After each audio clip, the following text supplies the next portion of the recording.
Saturday. All day long, as Will came and went, Nexus remained indoors, and the mist from revels of 2 successive nights grudgingly evaporated from both the house and her mind.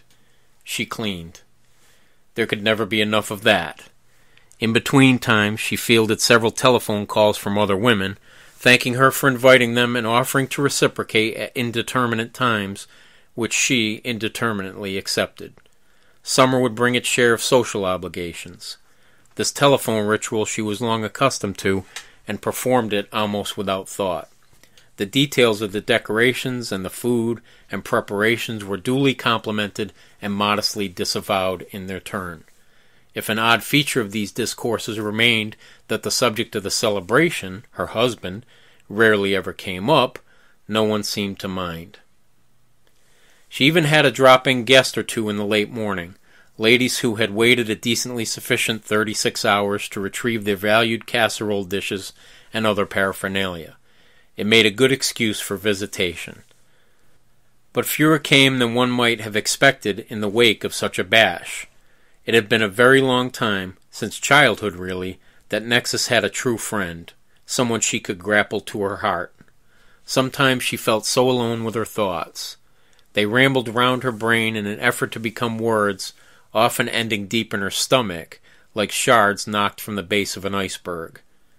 When one had a good career, a home, love, the prospect of a family, what was there left to want?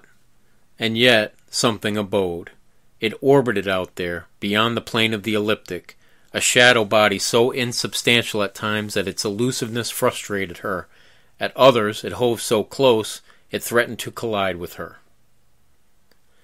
One woman arrived and, somehow, stayed a while. This remarkable personage was from Nexus's office. She claimed readiness to jump up at Will's return, but Nexus needed the break, and somehow the cup of coffee turned into 2, and then an impromptu lunch. She was known as Mrs. Dufresne, Madeline now. She was a lawyer with whom Nexus consulted once in a while, maybe the closest thing she had at the office to a mentor or friend. However, the young attorney did not entirely trust her. She enjoyed gossiping a little too much, and had a habit of raising a diamond-ringed finger to her lips when one stood in the other's office on an errand. She might close the door discreetly to share what she had heard, or to ask. None of it was malicious, of course, and Nexus did like the brusque woman, except for that one part of herself that did not. She seemed never as loud as when she harbored a secret. Nexus had been mostly brought up by a laconic father, because her mother had problems and the child was not allowed to add to them.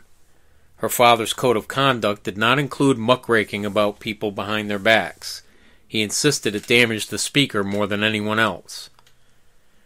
"There's something big in the works up there, I guarantee it," Mrs. Dufresne, Madeline was saying, helping herself to some marmalade.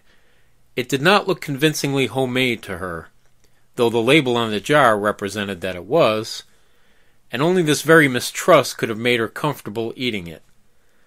"I haven't seen the old fossil around so much in the 12 years I've been there. And the other one, oh," she shook her head, "he gives me the creeps. I don't even like to say his name." And she raised her palm a bit when she saw her companion about to utter it. "I've never formally met, him. Either of them, actually," her hostess replied, neutrally. "I was interviewed by Adder." "Oh, but I think they've finally noticed you. At least that one has."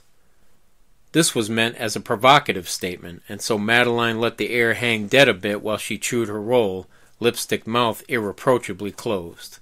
It tasted delicious, and before she ate the last bite, she had already swiveled an eye to the basket, choosing her next one.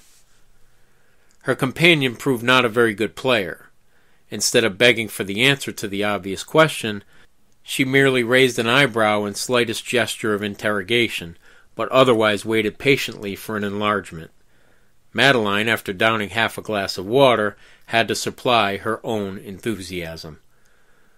"Well, I think I heard him ask his girl about you. You know the one I mean. Although he's had so many over the years, I can hardly keep track myself. They all start to look the same." "Margie?" Nexus wondered aloud. It was indeed a huge firm, lawyers like herself and Madeline forming less than half the personnel, but she tried to keep track of those she dealt with from time to time. She even knew the names of the 2 interns in the mailroom. She need not ask why Madeline referred to Margie as a girl. Young, attractive, not too unlike Nexus herself 10, or perhaps 15, years earlier. She herself hadn't lost any of her natural beauty yet, but she could no longer keep up with the Margies of the world, as yet possessed of the first exuberance of youth. Yes, that's her. I think she's still in college part-time, if you can believe it. Anyway, remember a few weeks ago, you and I had to carry those boxes up because the janitor was off sleeping somewhere? Nexus giggled. Her companion's remark was typical of her, just short of mean-spirited, but comical in its lilt and irony, sometimes intended, others not. I think Harry was on what some people call his lunch hour, but go ahead. I'm sure. I lingered for a minute after you did because I heard his voice behind me. To tell you the truth, it froze me solid. I fussed around with the boxes and I never turned around, but it was him all right. I could have sworn I heard him say your name to her, but I didn't catch what she said back. Nexus chuckled again, this time more softly. My name? He wouldn't even know it. No, dear, I mean your first name. Do you imagine I could make a mistake like that? It's so unusual and pretty, she added. Huh, was all Nexus could find to say. It didn't seem likely. Only rarely, it seemed, did anyone utter the name that had been so carefully chosen years before. They sat for a few moments in silence. Each took some sips from her tea. This time, Madeline had determined to let her hostess speak first. Well, I'm nobody there. I've been on fact-checking so long, I don't know why they didn't just move me right into the library. Madeline smiled. Maybe you're destined for bigger things. And then she did not balk from adding, or maybe somebody destines you for them. They both gave a mock shudder and shared what was, in retrospect, to be their final laugh together.